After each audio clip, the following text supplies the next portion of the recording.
The story begins with Eriko, a girl with a dragon-like appearance. She's seen as a global threat.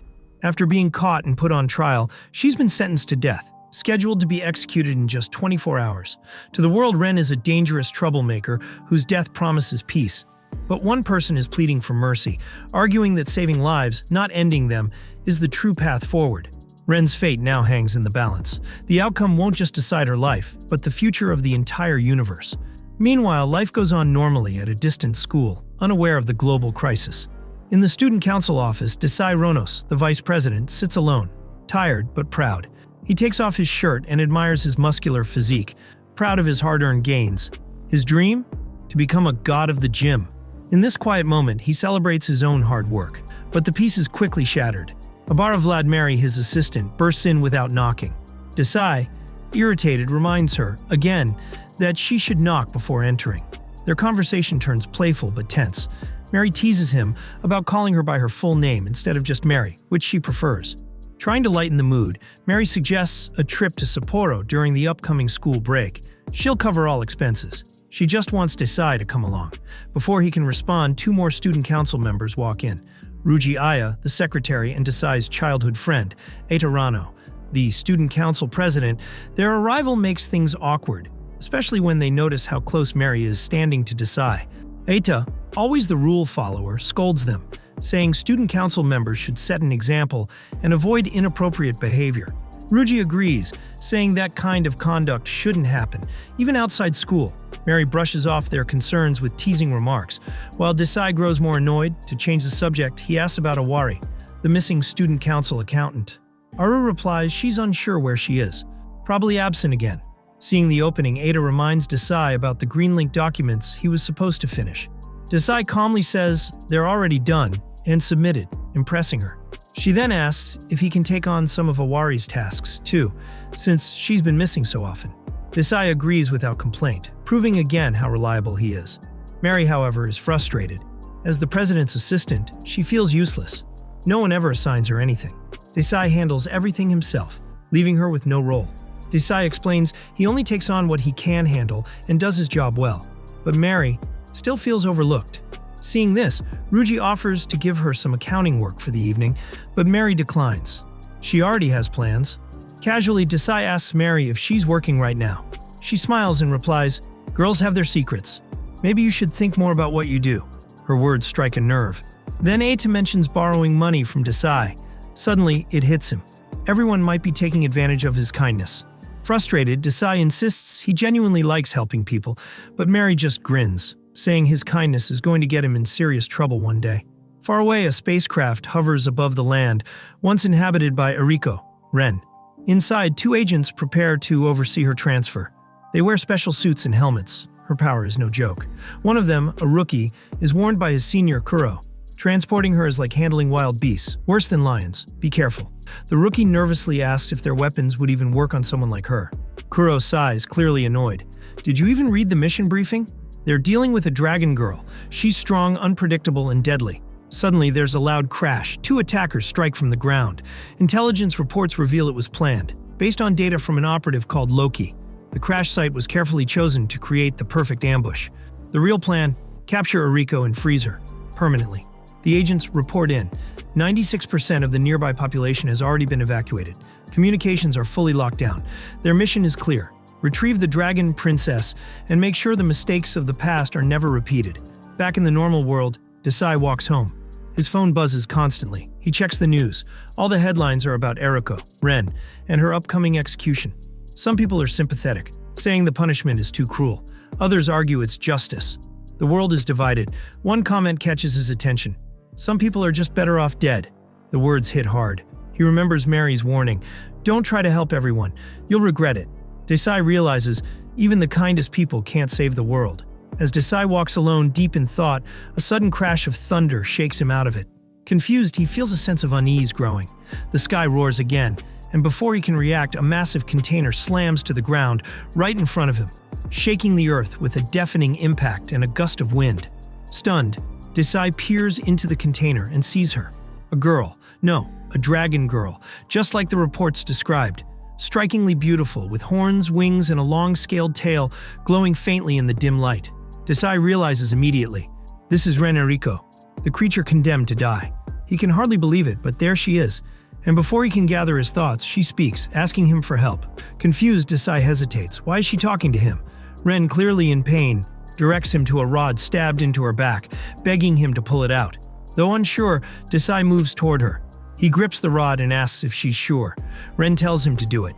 Just pull it out, all at once. Gathering his courage, he yanks it free. Ren screams in pain, her voice echoing through the air, but as the rod leaves her body, she exhales in relief. Still stunned, Desai tries to make sense of everything. He reaches out. Before he can touch her, Ren snaps, "Don't touch me without permission." Furious, she shoves him away. Their bodies briefly connect, and Desai is hit with an intense, searing heat. He cries out in pain, completely overwhelmed. Just then, someone else arrives. A girl steps into view, quickly assessing the situation. She sees Ren and immediately recognizes her as the dragon they've been tracking. Her sharp eyes turn to Desai. Without hesitation, she radios in. "Unidentified civilian. I'll handle the rest." Desai recognizes her voice and turns, surprised yet relieved. "It's Mary." He calls out to her, but Mary remains cold and professional. "Turn around, follow protocol." She approaches him calmly and demands an explanation. But Desai, still dazed, only wants to know, "How do you know so much about her?" Mary shuts him down. "I'm not authorized to explain anything to you." Ren, growing increasingly frustrated, interrupts them both. "Excuse me, do you two plan to ignore me forever?" Annoyed, she glares at Mary. "Who even are you? Some kind of cosplay fantasy girl?" Mary replies coolly. "Close enough? Vampire fantasy girl?" Their tension rises. The two exchange names, and Mary repeats Ren's with mocking sarcasm, but still admits it's a beautiful name. Now the situation is boiling over. Desai can feel the tension turn dangerous. Ren declares, "This isn't a fight, it's war." She calls Mary the Death Queen, recognizing her as a powerful opponent. But Mary just smirks. "Thanks for waiting." She begins to unveil her true self, revealing she's not just a girl but an element of armament, a combat-designed fantasy being. Desai, already struggling to keep up, is stunned. Mary confirms her identity. "I'm the Queen of Death, a fantasy fighter with armaments built for war." She challenges Ren to get serious. But Ren scoffs, dismissing Mary's special equipment. She doesn't need it to win. Mary raises an eyebrow. "You think you can beat me without it? You're drugged with inhibitors. You've been sentenced to death. You're already broken." She taunts Ren, implying this battle is already lost. But Ren stands firm. She doesn't care about odds. She's not done fighting. Mary listens to Ren's reasoning. Though she clearly disagrees, there's a flicker of respect in her eyes. Still, she warns Ren that if she surrenders, she'll be treated with leniency. Ren scoffs. "Leniency? What a joke." She mocks Mary's attitude, even commenting sarcastically on her high nose, suggesting it might be cuter if it were flattened. With a wicked smile, Ren adds, "Maybe I'll crush you a little, just to make you more adorable." The insult hits hard. Mary's calm cracks. Her eyes burn with fury. "You'll regret that," she growls. "I'll erase you for that disrespect." The tension explodes. The battle begins. Ren, the dragon girl, and Mary, the vampire, clash in a violent storm of power and precision. As Mary moves in for a strike, with cold determination, she launches her polearm at Ren. Despite her earlier promise to handle things gently, her grip slips, just a little, and she mutters an apology under her breath for what's about to happen. Ren reacts fast. She moves in close, trying to get past the polearm's range and neutralize Mary's advantage. But Mary's ready. In the middle of the fight, she transforms her weapon into a deadlier, more flexible version, now built to pierce with brutal accuracy. With a blazing strike, Mary unleashes a shockwave that sends dust and air scattering in all directions. The impact knocks Ren to the ground. But she's not out. Her dragon heart and tail absorbed most of the blow. Desai watches, stunned. He can't believe what he's seeing. This ruthless warrior isn't the Mary he thought he knew. He yells, "What are you doing? Why are you acting like this?" Mary, polearm steady in her hands, calmly replies, "She's not a threat to me. I can handle her." Ren groans in pain, admitting that Mary's strikes hit hard. Mary wonders if the suppressants used on Ren are finally kicking in, weakening her. But deep down, she knows it's not just the drugs. Ren's holding back. Even so, Mary tells herself it doesn't matter. She has a duty, and that duty means stopping Ren, no matter what. Desai rushes to Ren's side, lifting her gently and asking if she's okay. Mary snaps, "Step back, let me do my job." But Desai holds his ground. "No, I won't let you kill anyone. Not you, not anyone." He reminds her that he's still her senior, and more importantly, violence isn't the answer. "Sit down, talk to her. There's always another way." Mary roars in frustration. But before anything else can happen, the bloodshed cavalry arrives.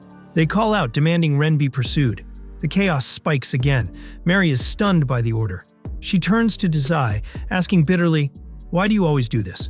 Why do you always show up at the worst possible time?" Blood is already being spilled. Ren won't be allowed to escape. Feeling trapped, Ren explodes at Desai.